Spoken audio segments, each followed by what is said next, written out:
मूर्ख, तेरी गलती के कारण मैं तेरे घर से जा रही हूँ। बहुत पुरानी बात है। एक गांव में रुक्मिणी नाम की एक स्त्री रहती थी।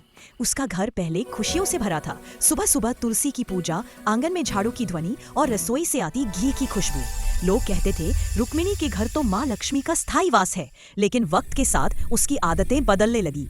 वो अब देर रात तक बैठती और सुबह देर तक सोती। सूरज आकाश पर चढ़ जाता और उसके घर के दरवाजे बंद रहते।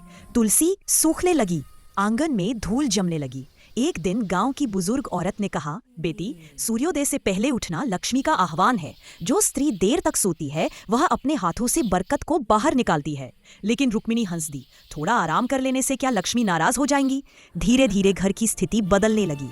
कभी रसोई का अनाज कम पड़ जाता, कभी पति के व्यापार में नुकसान होता और कभी घर में बिना कारण कलह बढ़ जाती।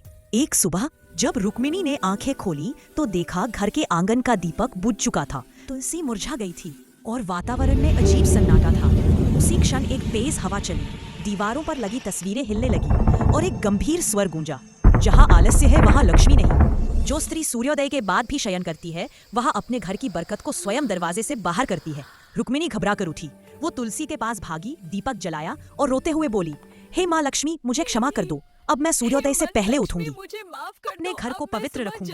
धीरे धीरे उसके घर की स्थिति फिर सुधरने लगी। व्यापार फिर बढ़ा, घर में हंसी लौटी और लक्ष्मी जी का आशीर्वाद भी। जो स्त्री देर तक सोती है उसके घर से बरकत चली जाती है। माँ लक्ष्मी सदा उसी घर में निवास करती है जहाँ सूरज से पहले उठकर सफाई, पूजा और दीपक जलाया जाता है।